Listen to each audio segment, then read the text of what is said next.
I'll never go back to a turkey shed, which is where me and my mom had to live, in gang-infested neighborhood, hearing gunshots at night and having drug dealing murderers all around me.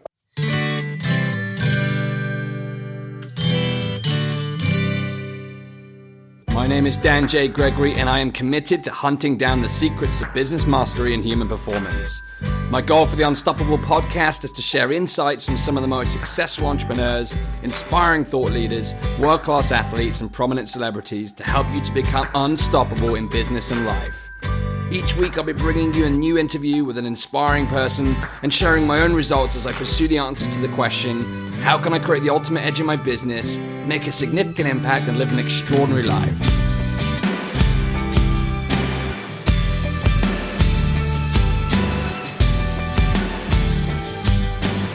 Welcome to episode 68 of the Unstoppable podcast. Our VIP special guest today is a New York Times #1 best-selling author, self-made multi-millionaire and serial entrepreneur who established his first company when he was just 21 years old. And he has since created and actively invested in multiple startups. And now at the age of just 39 years old, he has founded and sold numerous businesses for hundreds of millions of dollars. He runs global healthy lifestyle company ViSalus, and he has a venture capital fund called HashtagOne. Our special guest today, ladies and gentlemen, is Mr. Ryan Blair. This episode is dedicated to my dear friend, Stefan Otto, who sadly passed away on the 15th of August of this year. Stefan was one of the most passionate, kind-hearted, and inspirational characters that I've ever met. I only knew him very briefly, but the rare moments that we spent together were profound. And I've chosen to dedicate this specific episode to Stefan because he was an avid promoter of the ViSalus Challenge and a huge fan of Ryan Blair's work. It might not be apt for me to hold a minute's silence with Stefan right here at the beginning of the podcast, nor would Stefan want me to. He would be equally hungry to hear from Ryan as I am. But if you would like to join me in paying your respects to Stefan, I'll be holding a minute's silence to him at the very end of this episode before the outro music kicks in. Even if you did not know Stefan personally, I encourage you to take the time with me to reflect upon everything that you're grateful for and the special people who are in your life right now. Righto, let's raise the game. Let's kick back into today's episode. On Monday's solo round, I brought you an episode entitled Work Less, Win More, and shared a simple 5-step process to simplify your business and your life based upon the 80-20 rule. It's one of the most powerful episodes I've recorded yet, so be sure to check it out right after today's show if you haven't done so already. In today's episode, you'll hear Ryan Blair's incredible story, how he rose from a challenging youth to becoming a thriving businessman. On October the 4th, 2016, Ryan will launch his brand new book, Rock Bottom to Rockstar, Lessons from the Business School of Hard Knocks, which explores how he rose to the top and shares his personal formula from going from rock bottom to rockstar to be the absolute best at what you do. In today's episode, we dive into Ryan's incredible journey of overcoming adversity to becoming a modern-day business icon. You're going to learn some of his key principles for success and some specific strategies that Ryan has used to build an incredible business empire. Are you ready to rock? Introducing Mr. Ryan Blair. Ryan, welcome to the Unstoppable podcast. It's an absolute pleasure to have you here. The Unstoppable podcast is all about looking into people rather than looking up to people, so we can share the wisdom that helps people to unleash their own greatness, to build their own impact, to make their empire in the world and make their difference and live their ultimate life. So it's a real pleasure to have you here in this 45-minute slot. It's all about delving into how this man here, Ryan, has created this amazing empire with his business and how what we can learn from your journey. And I'm really excited for the show. Thank you. I'm excited too. So before we start, I've got a little something for you. You ready? Okay, let's go. You know this tune? Yeah. Simple Man. Simple Man. Yeah. I do my research. Yeah. I heard you listen to this every time you go on stage. Yeah, it's every time I go on stage when I write for the audience. My mother was in a coma for 2 years, and you try to find songs, or at least I do, anyways. But I think it's common. We all find a breakup song, or we find a song that represents the loss of a loved one, or perhaps a song that represents a great time in our lives. And Simple Man was the one that I would play on repeat, and I still do to this day. My mother's still very ill, but she's come a long way, and so I play that song daily. Awesome. Well, thank you. It's a joyous song for me, though. I'll tell you, you just set me in the right state. Thank you. That was what it was all about. And like I said, I know we spoke about your mother before the show. All the thoughts and prayers for all the listeners are with you. So thank you, man. Thank you. Cool, brother. So let's start off. Could you kick off by just talking us a little bit about what your business responsibilities are right now? I know you're a man of many business interests, but what are your responsibilities right now? Yeah. Well, the best way to describe it, and for your audience that watches business, Google, which is a company that we have a lot of admiration for and we've utilized a fair amount, and I know a lot of the people over there, they set up a fund structure called Alphabet. And so Google is the engine that powers Alphabet. Now, we used a similar concept in 2011. We set up a fund called HashtagOne. And HashtagOne is powered by ViSalus, meaning, the infrastructure that we built in ViSalus, the hundreds of millions of dollars that we've been able to invest in, our information technology and software and all those other things, as well as our deep knowledge of consumer products and our deep knowledge of distribution of those consumer products on a global basis, then lends itself well to our other investments. And so we've invested in a number of companies. The ones that you might know across the pond, I know your listeners are from all over the place, but we invested in Elite Daily, for example, nice. Which became the number one millennial site, something like 80 million uniques a month. We've invested in a company called Heal recently alongside Larry Ellison and Thomas Toll, wow. Marquee investors. And then we've invested in some moonshoots, much like the Alphabet Google model, where, sometimes they don't work out, but we learned something. But so right now, my responsibility is in essence to work with entrepreneurs. And that's why I write books, is because I want to find new entrepreneurs or inspire new ideas. And in essence, I want to be, as Sean Parker was to Mark Zuckerberg, I want to be that to the next Mark Zuckerberg, because I've worked with a lot of venture capitalists in my life, and I've found that a lot of them don't have really the entrepreneur's interests in mind. They have simply their investment interests in mind, which is, there's nothing wrong with that. That's their job. I like to kind of play both sides of the fence, help the entrepreneur figure out how to build their business, and then hopefully make sure that I get an adequate return in the process and learn something, most importantly, that I could apply to other endeavors. Awesome. And I think the conversation we're having right now is probably very different to perhaps one of the conversations we may have had, say, 20 years ago. I know life started out very different for you. Yeah. Could you describe what your life was like prior to starting this entrepreneurial journey that you began on? Yeah. Well, 20 years ago, in fact, in October, I started as an entrepreneur. Wow. So that's 1996. And in fact, my incorporation date was actually, I started as an engineer in 96. So my career started, and then I became an entrepreneur in 99.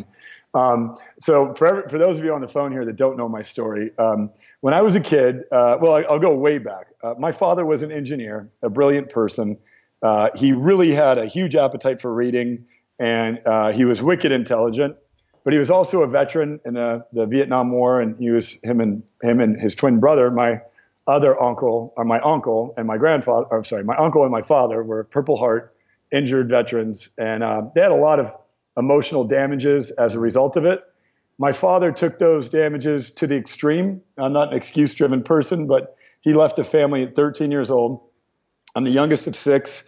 And as a result, my poor mother, became a single mother out of nowhere, not only did she suffer his violent, traumatic beatings and abuse and all the terrible violence that he unleashed on her and the kids, but she now had to find herself working minimum wage in a deli in a poor neighborhood. He disappeared at 13, never gave $1 of child support, never called, never wished happy birthday. He was gone. And so I know all too well what it's like to see a family be disintegrated when one of the chief providers and caregivers disappears.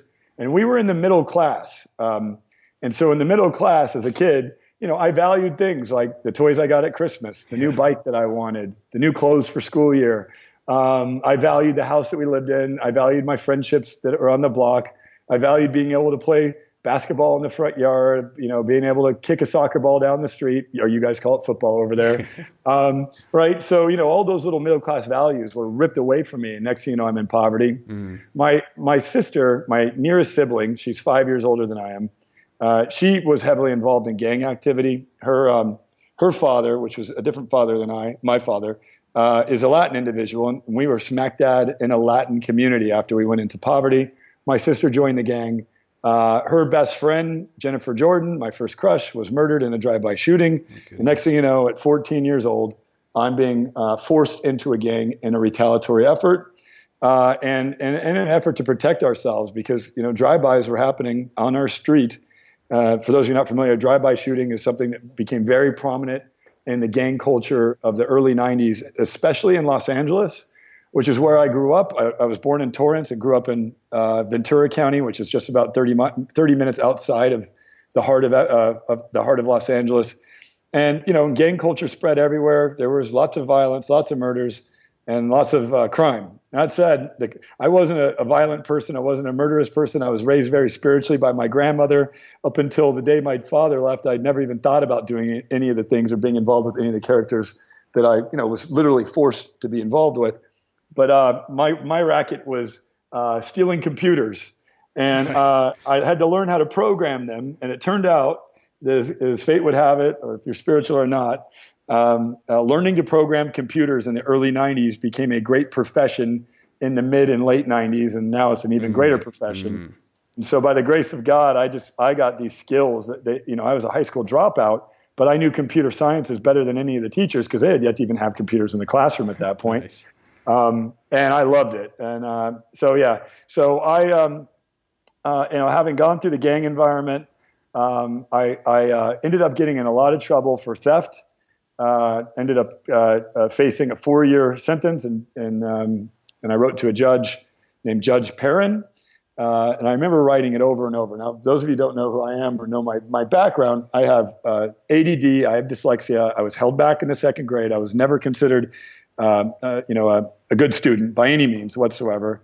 I couldn't pass a math test. I was terrible at writing in English, but I somehow overcompensated with those challenges to learn certain things. Like I could learn computer, coding or programming, and I could learn how to reverse engineer mechanically a computer, take it apart, put it back together.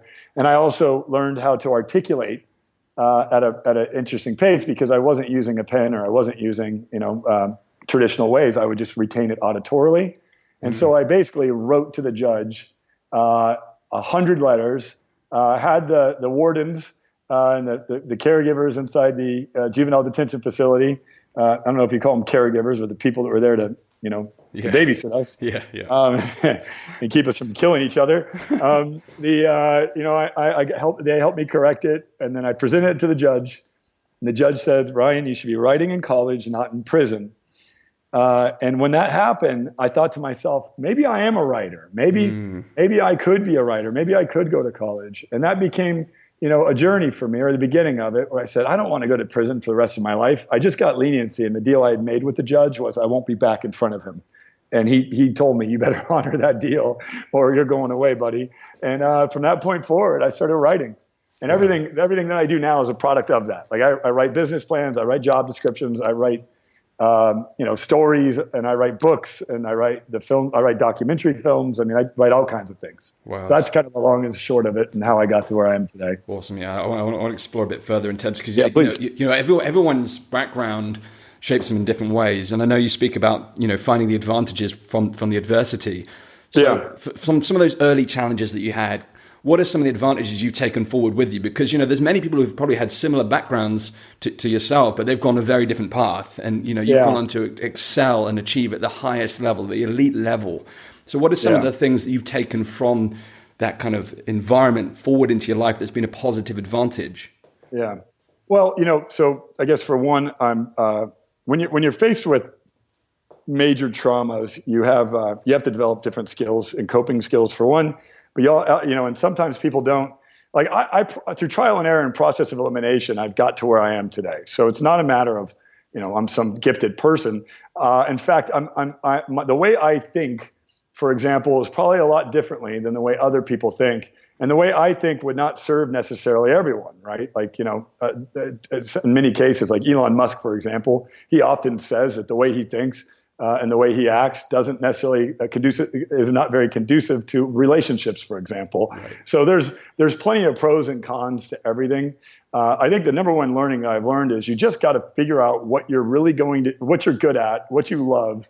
And then you got to figure out how to put yourself in that position constantly against your own either self-imposed shortcomings or against things outside of your control, for example, the economy, the environment, Brexit, whatever it is that's going on, you got to basically say there's things I can control and there's things I can't.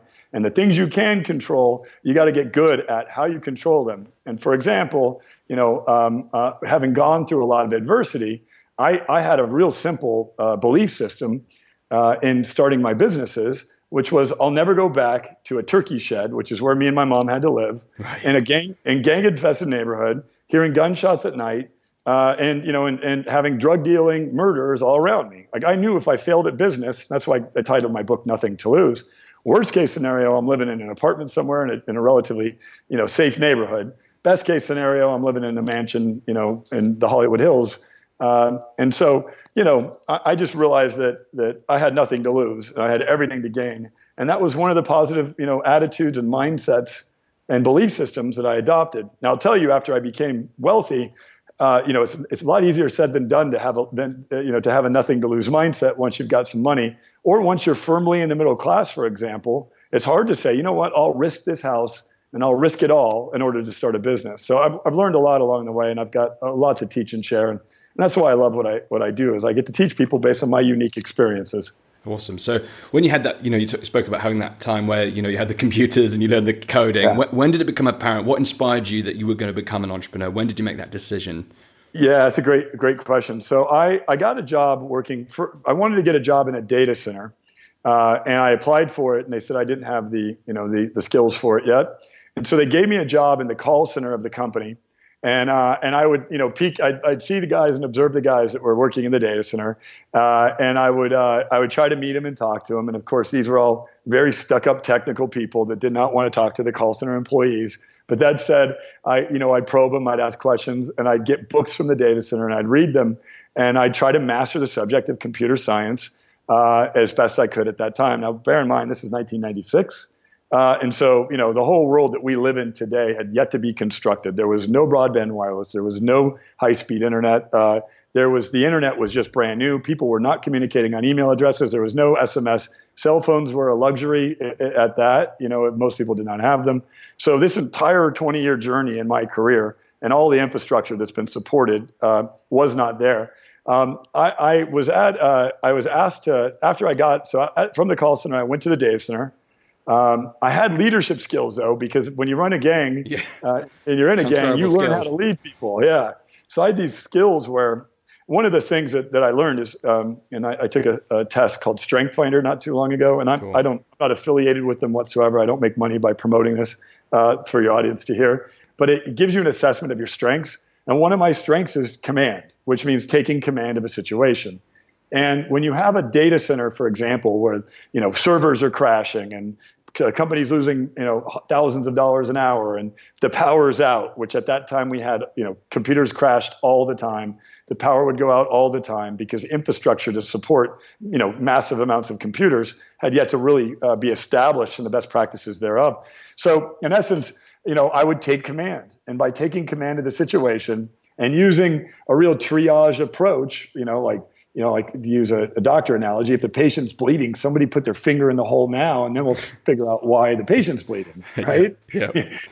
So I had that mindset, and next thing you know, I'm the manager of the data center, and then next thing you know, I have maybe 15 people working for me, and then they put me in charge of the software development division, which then I had about 100 people or 60 people working for me, and then they bought a company, because the company was a rapid growing company. They bought a company called Gaming Systems International, and then they asked me to help develop the product and then sell the product. And I'll never forget, I was on my first airplane ride ever. And I'd never, growing up in a poor town in Los Angeles, you don't get on airplanes. You don't travel much outside, a few kilometer radius of where you're where you're at. I mean, you pretty much stay to your street as much as possible because that's your protection zone. Yep. And next thing you know, I'm flying to a casino. I sit down with the executives. They're doing a multi-million-dollar deal. They're using me to design the product, develop the product, explain the engineering behind it. And I saw the salesman and the entrepreneur in the room get all the money. And I made the decision at that point that I was going to, I didn't need them to create products that provided value. and to be able to do it myself. And so I ventured off into 24/7 tech in 1999. So keep in mind, 96 is when I started my career. 99 is when I incorporated. I left in about 2000. And when I left, I was already making $100,000 a year as a very solid software engineer. And I'd made some good investment decisions because at that time, the stock market was high flying with all the new internet stocks. Sure. So I probably started my venture into entrepreneurship firmly in the middle class, that's for sure. I built my way there.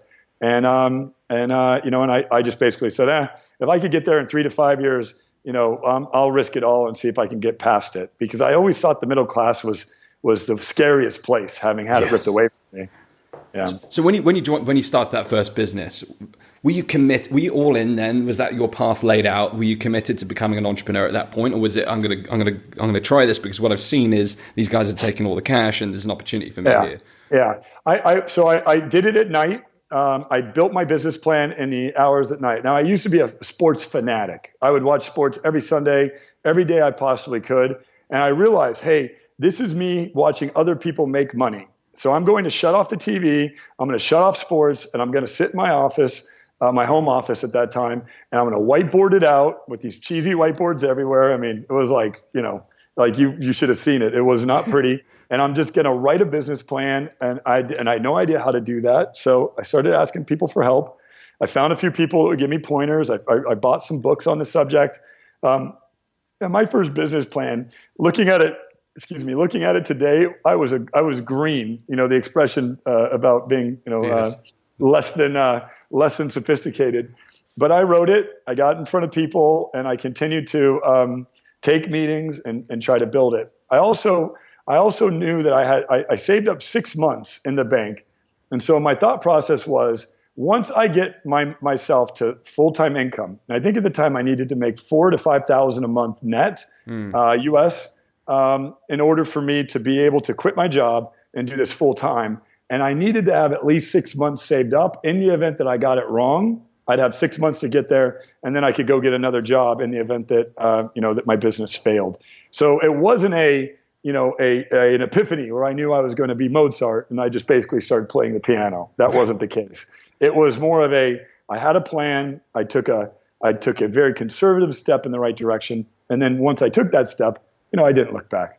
Cool. So I know in the book, we're coming to talk about the book in a moment, but you walk quite comprehensively through the kind of the journey that you took from that first company and onto your next company and beyond. Could you give like a Cliff Notes Whistlestop Tall of your career today? I know because it's a big story, but I really want to get into the book, but it'd be cool to get a kind of an overview. Yeah. So the first company I started was called 24/7 Tech. If your network is a wreck, call 24/7 Tech was the byline. Nice. And the whole idea was I used to get calls when I ran and operated a data center. I used to get calls 24 hours a day, 7 days a week with computer crashes and alerts and alarms. And I thought, I could provide this service because I know there's a lot of people like me that don't want to wake up, all hours of the night to drive into the office to, reboot a computer. So I started that service. And then I realized it wasn't very scalable, and I did not want to stay up 24 hours a day, 7 days a week, working on people's computers. I was in essence in the business of trading time for money, and that's not a scalable activity. And so, but during that business, 24/7 Tech, I stumbled upon a project by the U.S. Navy where they wanted to do ship-to-shore wireless evaluation to see if it was commercial, because the Navy had extreme expenses to fly helicopters to their ships to retrieve data and then fly it back to the base to analyze it. So we live in California. There's a missile defense system base, and the Navy commissioned me to do a survey. And I saw there was no commercial availability of such a service. And then I had stumbled upon an entrepreneur in Santa Barbara, California, who had built a simple wireless service for one or two customers and one antenna on top of a mountain. I bought his company for $15,000. I named it Sky Pipeline. And then I built Sky Pipeline over 3 years to a $25 million exit. Impressive. I didn't get all $25 million, but when I was 24 years old, it felt like I did. Yes. 100%. And then I'm actually looking outside my house in the Hollywood Hills now at a Sky Pipeline antenna tower, which is kind of cool because that was 2004 when I sold it, 12 years ago. But that said, Sky Pipeline, the venture capitalists that I got to invest, they were all customers. So if a person wanted service and I found out that they were rich, I would be there to install it myself with the team. It turned out like guys like Shaquille O'Neal wanted it, and a variety of other very prominent people. And so anytime I found out who the person was, if they could provide some value to me, I would show up and provide, the best service possible, and the CEO would come do the install. I signed up a number of venture capitalists and got a number of mentors to not only use the service, but then also invest in the company. But then, venture capitalists know how to make their money, and they did. So out of the respective $25 million deal they got, for hypothetical numbers, 24 of it. Yep. I got $1 million after taxes and a divorce. I was broke again. And from there, I had to start over. And I actually went bankrupt at that time. Started over, though, humbled, mad at myself. I realized that I thought I was better than I was, and that you just don't always compound growth year over year over year over year over year forever, that you're going to have some down years. And that was a really down year period, and actually a couple. I rebounded from that pretty quickly and started a company called ViSalus in 2005. ViSalus had modest beginnings with my two co-founders. We bought that company I bought the company for $75,000 with the two co-founders. And in 2008, I sold that company. I thought I was going to be just purely a serial entrepreneur, buy, sell, buy, sell, buy, sell.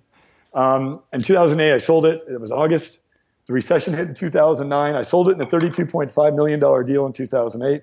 In 2009, the company was worthless. It was out of money, out of debt. The investors pulled out. And I somehow mustered up enough money and energy to keep it alive through the recession. And in 2010, we had hit something that was magical. We invented this thing called the Body by Buy 90-Day Challenge. We changed our marketing initiative. We became very customer-centric as opposed to distributor-centric, which is the traditional network marketing, direct selling industry. As a result of our customer focus and using a challenge and then integrating that challenge on social media, and we're the very first to do that. And now you see the Ice Bucket Challenge, or this challenge, or that challenge. Yeah. We were the first to bring challenge to social media. And as a result of that, our business went from zero to, we did, in 2009, we did 9 million, 10, we did 31 million, 11, we did 231 million, 12, we did 624 million. And then in 12, I sold it for 792.4 million, plus. Yes. And started my fund in 2011, HashtagOne, to make investments, knowing that I had this sale happening. And I've started investing. And then now in 2014, I bought back ViSalus, and I've since invested in a number of different initiatives and causes, and I've done acquisitions and all kinds of stuff like that. Awesome. Was that a Whistlestop Tall? That was, yeah, that's awesome. I wrote a best-selling book called Nothing to Lose, Everything to Gain along the way. And my next book, Rock Farm to Rockstar, comes out October 4th. Yes. So now with the book, Ryan, what inspired the second book? Because obviously the first book, New York Times bestseller, very successful book. What was the inspiration behind writing the next book? Yeah, that's great. I always get that. And I learned something really interesting about myself. When I'd been building ViSalus, I had to move into a real operational role because I had a guaranteed earnout that was 8 times my profit. And I knew that the profit was growing, and I knew that, wow, this could make me eternally rich. And at the period of time, Nothing to Lose dropped in 8/4/2011. So it's an important date for me because that was the very day that I found out that my son had autism, and he was 2 years old. And in fact, in the documentary that I gave away for free on YouTube, you can actually see me learning for the first time, and the look in my eyes that, wow, my son, who I'd been deeply, deeply worried about, had autism. And, you can see me holding back the tears. The very moment I learned I was a New York Times bestselling author, which for a kid who dropped out of high school, in 9th grade, who, never could pass a reading or a writing proficiency test, to be considered a good, writer, was very important to me to share that story, to help others. I also got custodianship of my mother, who had fallen down a flight of stairs in March of 2010. And she was a vegetable. She, was in gruesome shape and a lot of pain, and a gruesome environment. She had hit her head, and after falling down a flight of stairs, and she was air vac'd to a medical center, and I never got to talk to my mom again. And as my book becomes number one, in the New York Times, my business skyrockets to $2 billion almost in cumulative sales. A number of my other investments are taking off. My real estate, my whole life goes from being I was a successful entrepreneur. I'd made millions. I just didn't learn how to keep it until that point. And now all of a sudden, everything's different. And that's what I cover in the next book, is the decisions that I made along the way, the internal dialogue in my head, how I got through personal adversity with my son and with my mother and the breakup of my family and all the other things that were occurring, and still managed to keep it together. And then most importantly is not only the story is the narrative, but then the actual compartmentalization that I utilized, the techniques and the letters that I wrote to my son during those periods of time. Because my mission with this is, with rock bottom with nothing to lose and nothing to lose, everything to gain. It was more about how I did it. I did have some prescriptive advice, but this is about how people that are at rock bottom, as I was, as it related to my mother, or as I was, as it related to my son in that moment, how you can use that to shape you and to strengthen you and to grow you. And how, when you look back at those moments a year from now, 2 years from now, or 3 years from now, and as we discussed earlier, my mom is in the ICU right now, and I may get off this podcast and find out that she's gone. But the tools and techniques that I've developed internally just give me a courage to handle that, and to also, and I'll feel it. Like, believe me, I'll cry over this a lot, and all night long. So it's not like I'm emotionless. I just know how to open up compartments, focus with extreme focus, particularly in the times of either very difficult decisions to make, whether it be personally or professionally, and then close that compartment, and then maybe grieve, and then close that compartment, and then get back to work with my son on his autism. Because you can't let things, take away from everything else. Because as a CEO and an entrepreneur of a fairly large portfolio of companies, I can't let down the 1,000 families that I support, or the many thousands indirectly, by having my family take all the energy away from me. And I'll feel it and it will hit. But, you got to have tools and techniques to manage that if you truly want to get through life and have fulfillment.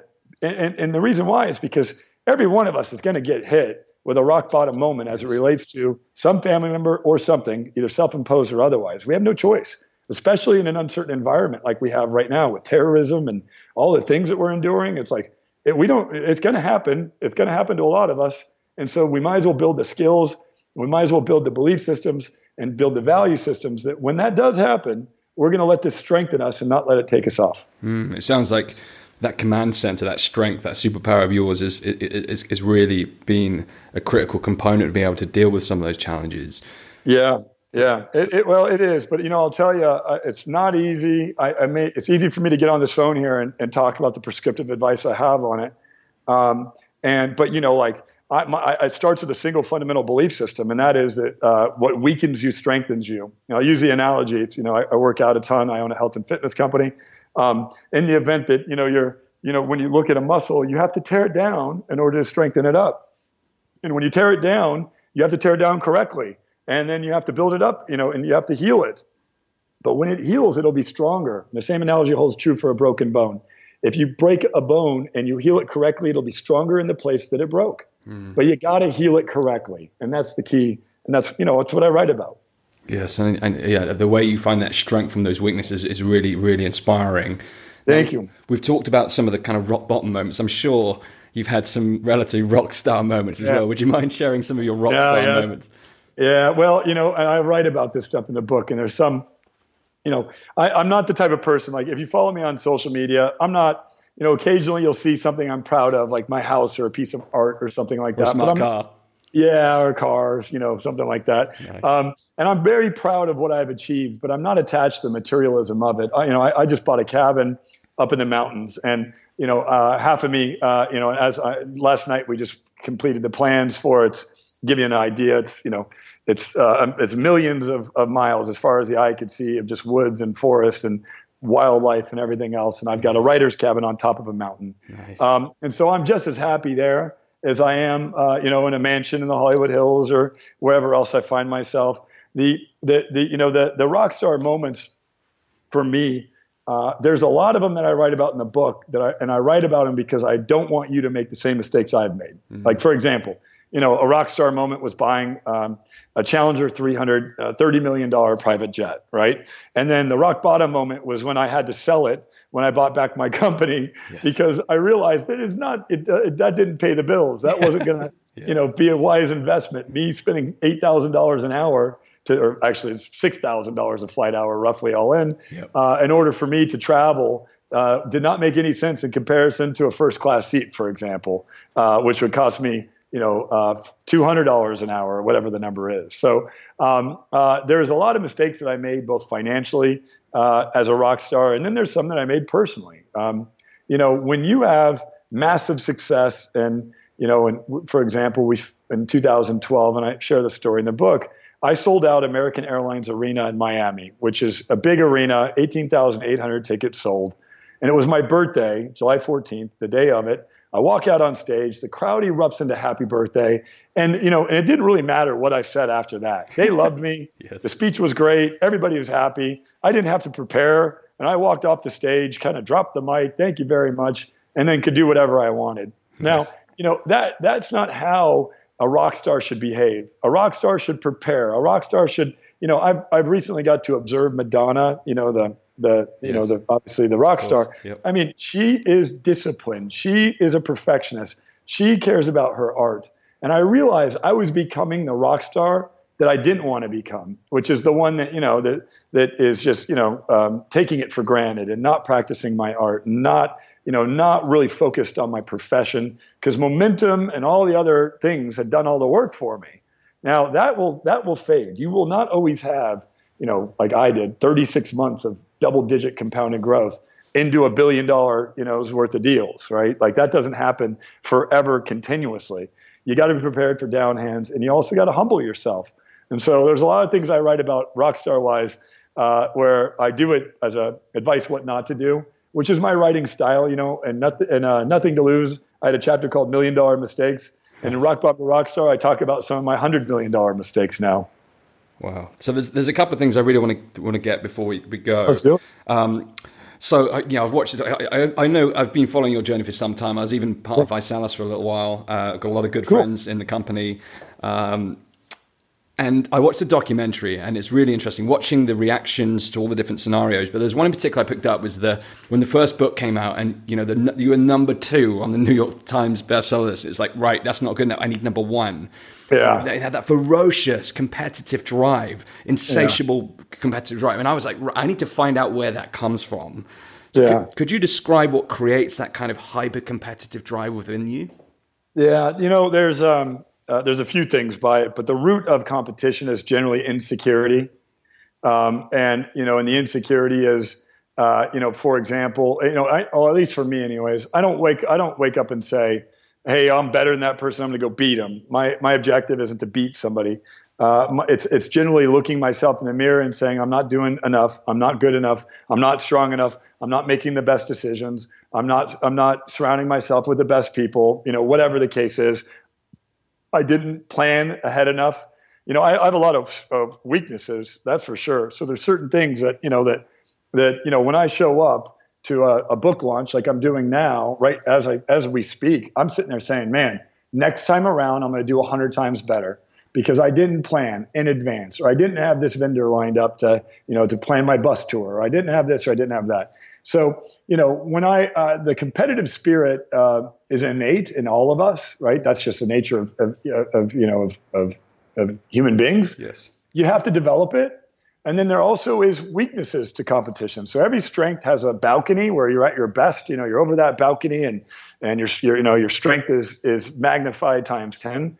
And then it also has a basement, which is when, you're in the basement with that. It's like, for example, competition has a basement, and that, I might offend a lot of people because of my attitude toward things, or people might say you're ungrateful because you debuted number 3. How many people would love to be number 3 on the New York Times list? And what is wrong with you? You know what I mean? And and people don't understand. To me, if I know that I could do better, I'm competing against myself. And right now, even though I'm 39 years old and I'm 20 years in my career, I look back and I say, my next 20 years, I'm going to be 10 times better because of what I've learned and because I'm competing with myself. I'm not competing with others. So you have to be competitive in this world, especially if you're an entrepreneur. And here's why. There are very smart people and companies that are targeting you. They're targeting your customers, and they're targeting your business. I'll give you a simple expression that Jeff Bezos of Amazon gave me. Jeff Bezos said, your margin, meaning your profit, is my opportunity. So he's going after the margin in my businesses. Right? He wants those all to be shipped through Amazon, and he wants Amazon to eventually create the products or Amazon to make all the profit. Now, that's a smart guy to have pointing at me. Now, imagine Apple's also pointing at your customers. They want your discretionary income to be buying the new iPhone every 18 months for a good fortune. Facebook wants you to waste all your time on Instagram and all your time on Facebook and on WhatsApp, so that way they can send you advertisements of people that will pay for your time. So your customers and you are being competitively fought for day in, day out by armies of engineers and scientists. And, and even, speaking of Google earlier, imagine the amount of intelligence that they're applying to this very podcast to determine how they can either extract advertising revenue or get your people or me and you to consume more of their products. And that's the world we live in. So you have to embrace the competitive environment because it is accelerating and it's changing. And industries that once were secure and stable, like, for example, once upon a time, there was millions of people that got paid as professional drivers, whether they be in cabs, black cars, limos, or whatever the case is. Within 10 years, it is a high likelihood that those millions of jobs will be gone altogether with computers doing the driving. So you gotta embrace competition right now, and you gotta understand where you are within the competitive matrix. Who's going after your job, your customers, and you have to figure out a way to embrace that, not revolt against it. Like, there's no point in going out there and protesting. The computers are better drivers than humans, and they will eventually figure out a way to do that for us, so that way we minimize traffic accidents and and deaths, right? Mm-hmm. So you got to embrace that reality, because it's not going to, it might not be 10 years from now that we have only driverless cars, but certainly in my lifetime, I imagine seeing that along with driverless planes, along with a variety of other things. Well, I have just one more question on the competitive drive. Yeah. Do you remember the moment that was initially triggered? Do you remember a time in your life where that really kicked in and that became part of your identity? Yeah. I was made fun of a lot as a kid because I was in special education. Being the youngest of six, my brothers and sisters made fun of me a lot. My dad was very, very mean, and he would poke at my insecurities constantly. I still have insecurities to this day. It's not like I've cured that. I just know, hey, that's an insecurity that's making me think this way, or that's, or perhaps, if I was more secure, I would have made a better decision. Now, when I say insecurities, insecurity is a good thing to a degree. So, like, for example, before I go on stage, I get the butterflies. I'm concerned. I'm sitting there saying, am I going to be able to provide the best service to everyone in this room? Is a message going to stick inside these individuals that helps plant a seed, that helps grow them or change them or whatever it is? And so you need to have that element of like, all right, am I doing the best I can? Have I thought this through? Am I applying, everything I got and putting everything I got here? And that will help you, be more competitive. But I think the thing that really sparked me is I tried out for a baseball team as a young kid. I think I was somewhere around, 8th grade or 6th grade. Actually, no, maybe, really young, say 10 or 11, 9, 10, 11. I didn't make the team. And, it was that bad. And I remember thinking to myself, how embarrassing, the kids in my neighborhood made it. And I was like the worst kid on the field. And I remember taking a ball and throwing against, it was baseball, and throwing against the front wall of, there's a brick wall in front of our house, and just fielding grounders and, throwing the ball. And then I got a string and I tied it onto a tennis ball and I practiced swinging. And eventually I made the team. But it was because of early on in sports that, and how terrible I was at them, that I had to, figure out how to win, not by any talents or gifts, but rather just by hard work and by, and by practicing. That's fascinating. And it's really interesting how those moments can define us and create a path for us. So just before we wrap up with the final question, could you tell us when is the book going to be available? When can people get their hands on the book? Yeah, awesome. So it's available October 4th. It will be, it's available in English, God willing, like nothing to lose. It'll be worldwide. And I do want to tell your audience, I need as much support as I can get in this. I'm actually giving away a tremendous amount of my time to charities to support those people having rock bottom related events right now. And I also want to use this as an opportunity to classify a whole new section or a whole new meaning of rock stars. Rock stars that are, rock star single mothers, rock star millennial entrepreneurs, rock stars like yourself. So, I really want this book to get as far and as wide as it possibly can, because I really want to make change. And that's my purpose in life, is I want to influence and help change, millions, if not billions of people as a result of the things that I've learned and teach the things that I've learned. So by you buying this book or sharing it, you're really helping support me in my purpose on this planet, and it really helps me a lot, and I really am grateful for it. We're behind you, brother. We'll be sharing this far and wide. So the final closing question is, what does it mean to be unstoppable to you, Ryan? Yeah, all right, I'll tell you what it means. So, having just visited my mother in the ICU, I had to go onto a TV show, and they're like, how are you doing it? I'm like, well, here's the deal. I get knocked down and I get back up, and I get knocked down and I get back up, and I get knocked down and I get back up. But I will never, never not get back up. You might hold me down. I might be down for a minute. I might fall down on my own. If I can get back up, I'm going to get back up. And don't, and trust me on that. I've done it a number of times. So that to me means unstoppable. You get knocked down and you get back up. And that is it. And once you get knocked down, you might get up a little dizzier, but eventually you're going to find your footing and you're going to be smarter and hopefully not get knocked down with that same punch, because you learned how to absorb it, dodge it, or not receive it in the first place. Thank you, man. And thank you so much, Ryan, for unleashing your greatness on the Unstoppable podcast today. I cannot wait to share this episode and support the book. Thank you. Thank you so much for today. All right. Yeah, great meeting you, and feel free to reach out anytime, and I'd love to connect directly with any of the audience out there. So thank you so much. Are you ready to become a rock star in your industry? I am so inspired by Ryan's story, and I'm ready to apply some of the lessons that Ryan Carney shared with the Unstoppable Tribe today in my own life and business.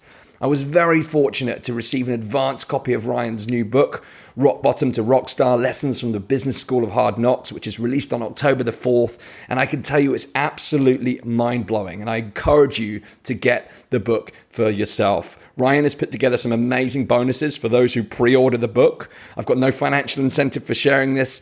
All the proceeds of Ryan's book is going to be going to causes, and you can access these amazing bonuses in the pre-launch over at www.ryanblair.com/pre-order. That's www.ryanblair.com/pre-order. The link will be in the show notes, so do go over to danjgregory.com/68 to make sure you get a copy of the book there. And I've read hundreds of business books in my lifetime, and by the end of the first chapter of this book, I was blown away. And I'll be sharing some of my own takeaways from the book over the next week or so in conjunction with this episode. So be sure to join the Unstoppable Mastermind group on Facebook over at unstoppablepodcast.com/tribe, or go directly to the Unstoppable Mastermind on Facebook. Please do help me to help Ryan by sharing the book and sharing this episode with others to play your part in helping the book to hit #1 spot on the New York Times bestseller list, and use the hashtag #RB2RS to show your support. That's hashtag RB2RS. Finally, as promised at the beginning of today's episode, I will now hold a 1-minute silence for my dear friend Stefan Otto, who sadly passed away last month. I encourage you to join me to take just 1 minute to appreciate all the things and all the people that you're most grateful for. Take some time to breathe in all the blessings in your life and send love to everyone that you care about. This is for you, Stefan, my man. Rest in peace, brother. I love you.